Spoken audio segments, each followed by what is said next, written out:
Y vamos a seguir hablando, Samu, sobre este 3 de junio, Ni Una Menos, 11 años decíamos, del primer Ni Una Menos. Y recién charlando hablábamos un poco sobre los medios de comunicación, cómo afecta esta fecha, cómo se trata esta fecha y las temáticas de género, de violencia de género en los medios, en nuestro trabajo. Y vamos a pedirle ayuda a una querida amiga para poder charlar sobre esto. Porque... Hay muy buenos ejemplos de lo que pasó en estos días, sí, justamente con la cobertura del caso de Agostina. Totalmente.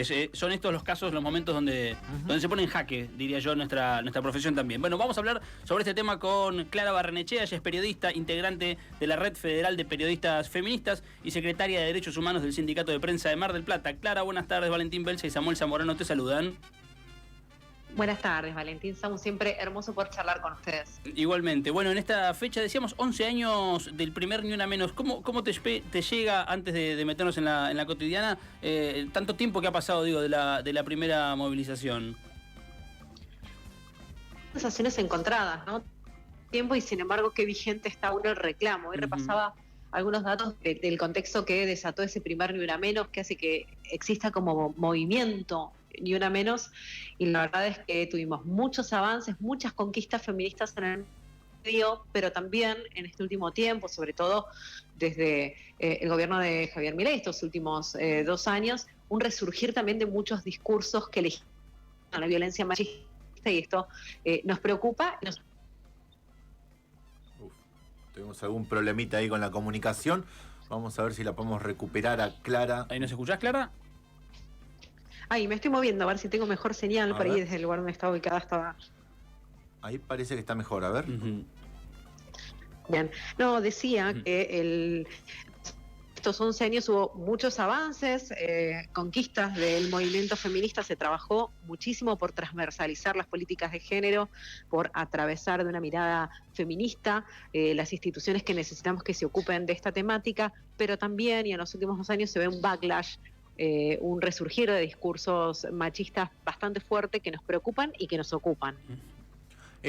Hablábamos recién de ejemplos que hubo, y voy al caso lamentablemente de esta semana, del caso del femicidio de Agostina. Por un lado, una colega, una compañera periodista que saltó, y muy bien, en la conferencia de prensa vergonzosa para mí que estaba dando el fiscal Garzón, si no me equivoco el nombre del fiscal de Córdoba, dando la conferencia de prensa el último sábado.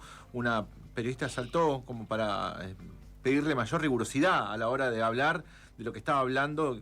Quería homenajear a los canes, justamente, que habían encontrado los restos del cuerpo de la joven Agostina. Eso por un lado, y también por el otro, algún colega que le preguntaba en una conferencia que fue ayer al papá de Agostina de por qué creía que le habían matado a la hija, ¿no? Dos extremos de la intervención periodística, en un caso para bien y en el otro caso, para reflexionar de cómo va a hacerle una pregunta así a un padre que está pasando por ese momento.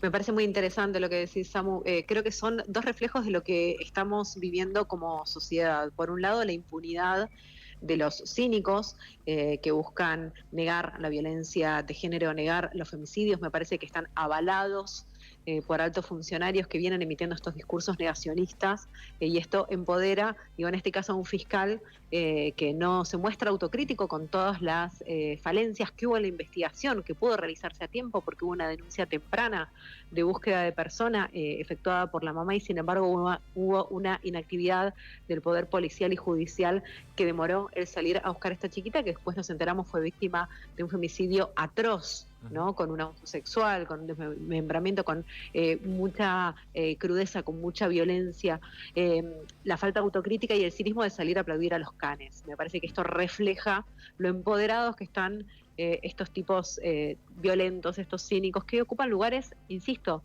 decisivos. Son quienes deberían cuidarnos, y me parece que es a ellos a quienes hoy les hablamos, les interpelamos con esta masiva movilización que va a haber en todas las ciudades del país. Movilización a la que, quiero aclarar, estamos convocadas todas, todos, todes, porque a diferencia del 8 de marzo, donde las mujeres buscamos visibilizarnos en el sistema productivo, donde buscamos visibilizar la fuerza de nuestro trabajo, de nuestros aportes, la temática de los femicidios requiere un aporte activo de los varones que empiezan a cuestionarse qué están haciendo para que esto deje de suceder.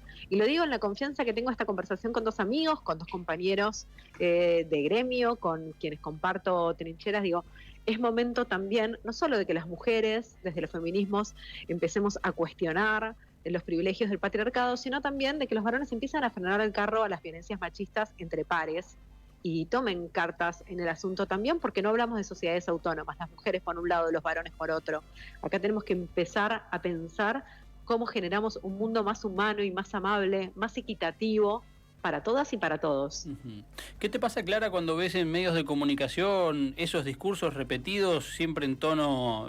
pensaba ahora en un recorte que surgió de un canal, no importa cuál, pero sí, a nivel nacional, siempre juzgando a la víctima, siempre revictimizándola y siempre en un tono burlón, como canchero, diría.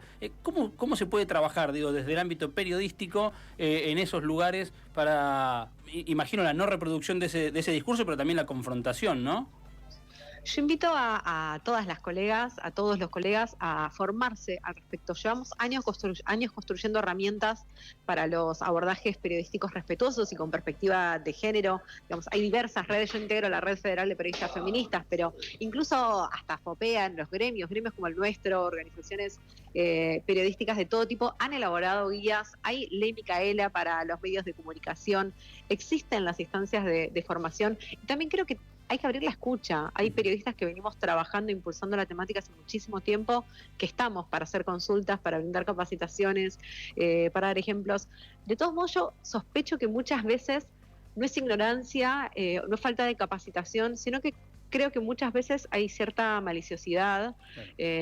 Sospecho de muchos medios que priorizan el minuto a minuto que la cobertura responsable de este y de otros tantos temas, y me parece que es no hacerse cargo de el rol que tenemos en la formación de opiniones y lo que genera en la trama social el trabajo que hacemos profesionalmente desde el periodismo. No casualmente el Ni Una Menos sale de periodistas, de un montón de profesionales de la comunicación con acceso a la información, pero también con la visibilidad y la exposición necesaria para transformar en un movimiento la bronca, ¿no? Y la necesidad de generar un grito nacional que impulse políticas públicas para frenar esta epidemia que vienen siendo los femicidios en Argentina. Hablamos de un femicidio cada 31 horas. Hablemos de una mujer por día que nos mata el patriarcado, que nos sacan varones que son el padre de alguien, el sobrino de alguien, el hijo de alguien. No son monstruos aislados, son hijos sanos del patriarcado, y ahí es donde hay una tarea que revisar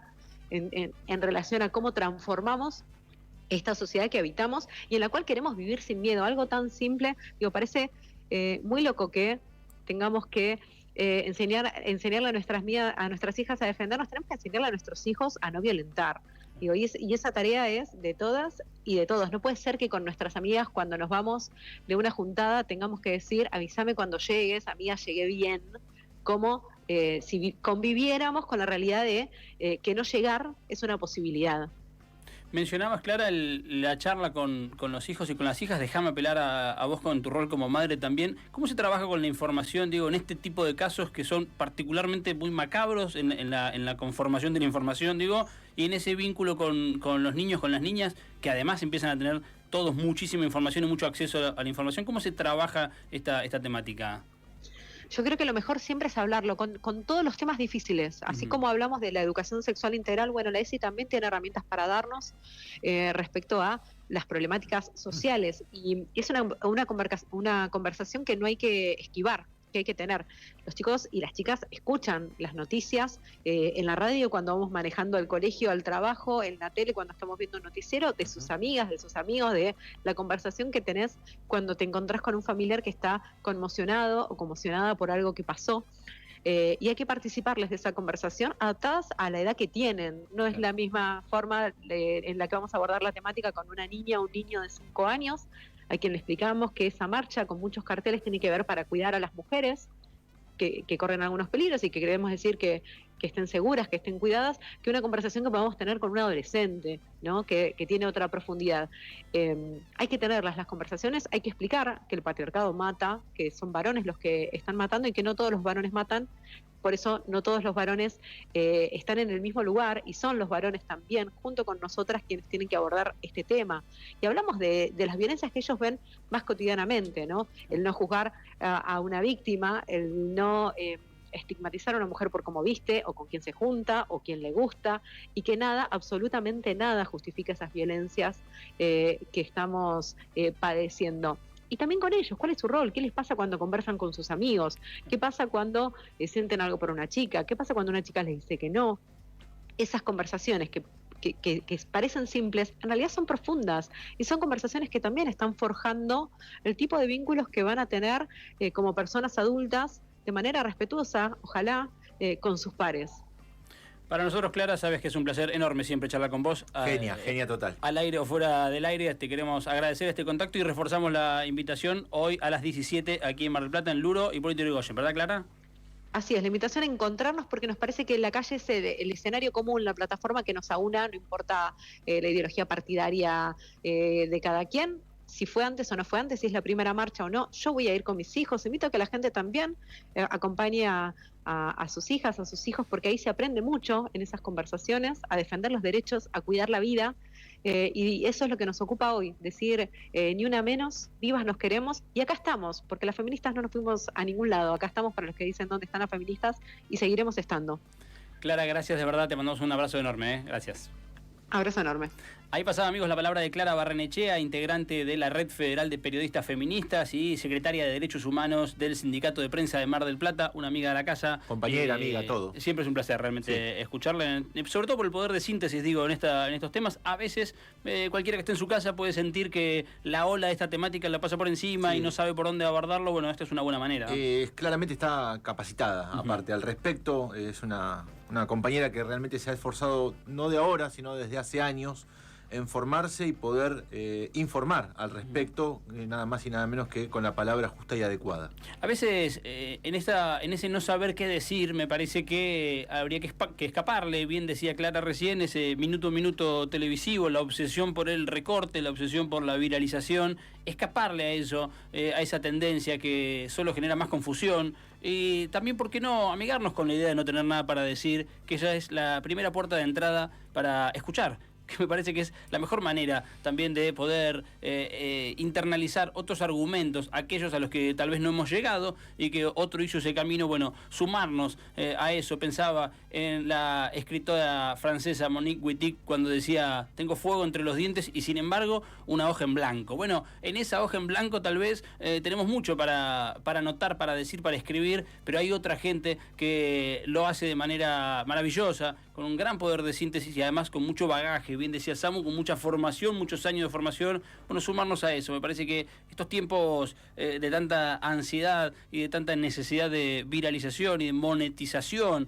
y de que todo lo que digamos tiene que tener un rédito, bueno, cortar, poner una pausa. Los casos como el de Agostina, más que nunca, generan esa ruptura ante estos tiempos que realmente nos ponen en jaque de lo que está pasando. Totalmente. La verdad que, bueno, invitamos nuevamente a sumarnos a la marcha Ni Una Menos esta tarde a partir de las 17 en la esquina de la Municipalidad, Luro e Hipólito Yrigoyen, para marchar por el centro y concluir en la misma esquina. Estamos haciendo Brujos y Científicos.